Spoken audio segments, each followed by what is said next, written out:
Welcome everyone, Costin here on Serious Gaming with a discussion about A Total War Saga Troy and some of the very powerful exploits that do exist in this game that completely break it. Now, the following was discovered by Legend of Total War, so credit to him. Link to his video on the subject in the description. Also credit to Alex Rogers, who commented on that video and revealed another way you can abuse this game. So, what am I talking about? Well, it's an issue with diplomacy. Diplomacy has been broken in Total War for a very, very long time. Pretty much every game has a mediocre at best diplomatic system, if not completely awful. Now, this game is copying the Free Kingdoms, Romance of Free Kingdoms, Total War diplomacy system, right? Which is probably the best in the series, but it does have its own issues. It's not a perfect game by any stretch of imagination, that one, and this one isn't either, especially when you add the fact that you have multiple resource types. So you have food, you have wood, you have stone, you have bronze, you have gold. That's all great. And by the way, this is from my Achilles campaign that I've been doing a Let's Play of.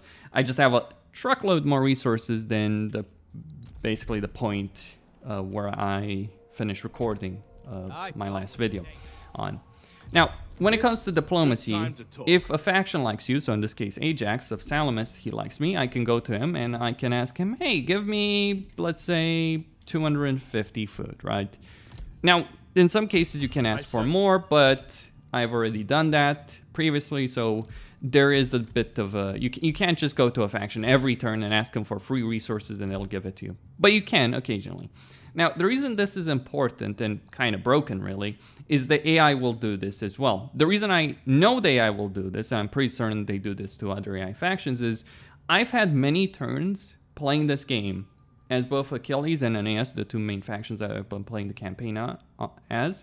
I've also tried an Odysseus campaign, but as all of these factions, I've had AI factions come to me and ask me for free resources. So you have to imagine that they also do it to other AI factions. So yes, Achilles. That's important for Troy. Why Troy? Because Troy is a very passive faction that has a truckload of resources. And that's because Troy itself has some buildings that generate gold, for instance, and because the faction itself has a significant resource benefit. So if I go to Troy, they have 100,000 food, 30,000 wood, and a good amount of gold. They don't have bronze nor stone, but doesn't matter. They have a lot of other resources. And you have to imagine that someone like Hector, who I've never seen have a ridiculous amount of resources, someone like Hector is most certainly taking advantage of that, as is Aeneas, as is Paris. Now, in every campaign I've played, it's always been the Trojans that have gone on the offensive and the Achaeans that have always been on the defensive. In fact, Menelaus and Agamemnon have always struggled against that in all the campaigns I've tried. Odysseus just basically is very passive. Achilles does expand and become the only powerhouse. If he's played by the AI, he does expand and actually becomes a threat, but not an insurmountable threat to the Trojans. In fact, the only real issue the Trojans have when it comes to fighting the Greeks is the fact that they over-confederate. So Hector or Paris will confederate with a lot of the other Trojan factions, and that's a problem for them because there's only so many armies even the AI can afford, and if they control a lot of the map and they're fighting a bunch of factions, that will bite them in the ass. But when it comes to military might and economic might, Troy is far ahead of the Achaeans. And that's because of the way diplomacy works, asking Troy for pop-up preem for resources, which he's willing to give. I've played a campaign as Aeneas. I've asked him for thousands upon thousands of resources, and he's always given them to me to a certain point, right? It seems there's a limit every couple of you can only do it every couple of turns. The AI won't always give those resources to you, but every couple of turns, more turns, Troy will be willing to give you thousands of resources. Food, wood, gold in particular are things that you can more easily acquire because Troy will always have those in abundance. Now, what's the exploit? Well, the exploit is the following. It revolves around barter agreements. So Creative Assembly within a resource system also changed the way trade works. You no longer have trade agreements. Instead, you have barter agreements that can last up to 10 turns. How do you abuse it? What's the problem? Well, if you give, say, a faction a lot of resources in a barter agreement, then you'll get a huge benefit to diplomacy, right? So here it's plus 54 with Ajax. He likes me. It doesn't even have to be a friendly faction, actually. So, for instance, if I find a faction that doesn't particularly like me but has a lot of resources, so Pellegra, like I go to them, I give them a barter agreement, right? It might not be as valuable as with Ajax, but it's still worth a lot. And then, what's significant, I can ask them for a good amount of resources myself. So, for instance, 5,000 food, over 5,000 food, 3,000 wood. That's actually a significant amount of their own stocks, right? So I ask them for all of this, and they'll give it to me. And I get all these resources. Now, of course, the next turn, I'm broke because I signed a 10-turn agreement for basically all my resources. But I can then break it, and I will lose about 50. It says about 20 or 30, but it's really about 50 that they do dislike you for. So for instance, I break this, go back to them, right? So broken agreements, minus 60 in this case. It's more or less dependent on the faction you're dealing with.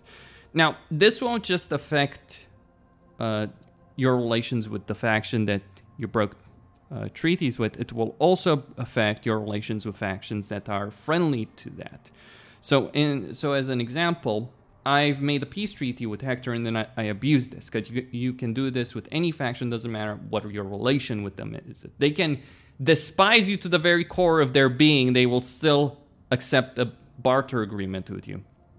That's what makes it so broken. But anyway, you can do it with friends, you can do it with neutrals, you can do it with enemies. The important thing here is that if you do it with enemies, or the enemies of other factions, those guys will like it. So in this case, I'm getting, because I broke an agreement with Hector, I am getting plus 11 with Salamis.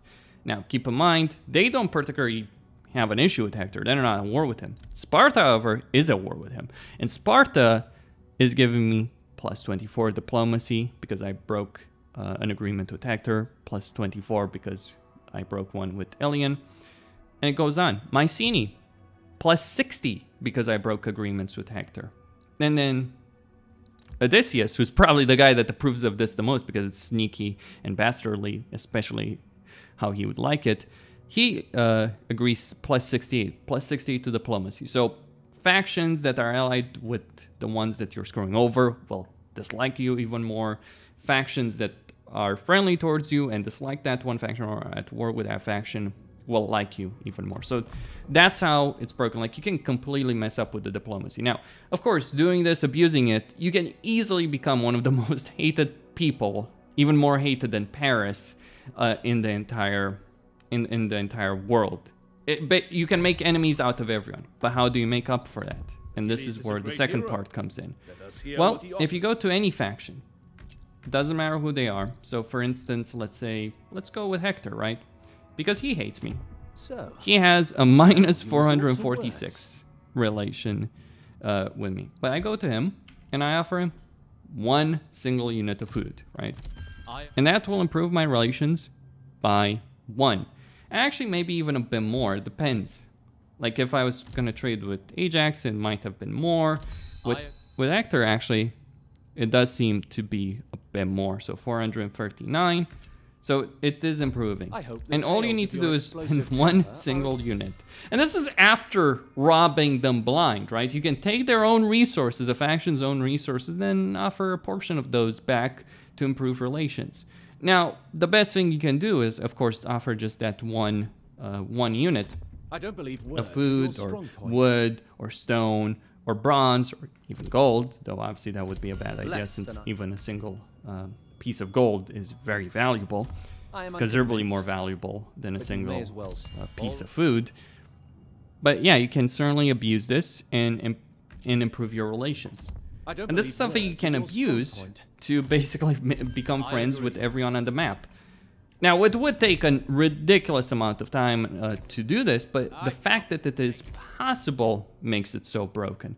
So you can become, at the same time, you can become the most powerful economy in the world with the largest army in the world, fueled by everyone else's money, and also everyone can like you at the same time. It would be tedious, but it is possible to do all of that.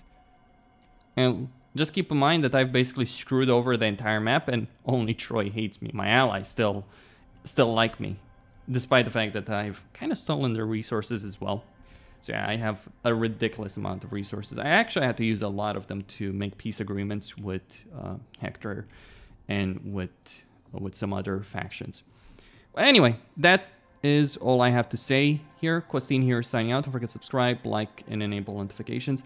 I don't think there is an easy way to fix this because the real issue here, right? The real actual issue is it doesn't affect your reliability rating to break those kind of agreements. Maybe it should, but if they add that in, then that would obviously create some other issues. Like if you break some other pacts with certain factions. Like generally when you break a pact with a faction, or say declare war on them, though you have an agreement, then obviously that will affect your reliability rating. But if it's affected when you cancel a barter agreement, then that can be a problem, because maybe you want to cancel a barter agreement, or a faction wants to cancel a barter agreement, war gets declared. I've been in a situation a lot of times with diplomacy in Total War in general, where your reliability rating gets affected because a faction declared war on one of your allies, and both of them, and you have non-aggression pacts with both of them, so you get screwed and your reliability rating gets affected. Well, imagine if you have a barter agreement with a neutral faction and then they go to war with one of your allies and you get dragged into that. Should your reliability rating be affected in that situation? Like, I don't think so. So it's not just some simple fix that they can implement to resolve this issue. It would actually take a bit more thinking on their part. We'll have to see how long it takes and what kind of solution they have here. If any, if they even care to fix it, to be honest. Costin here, signing out. Don't forget to subscribe and like the video.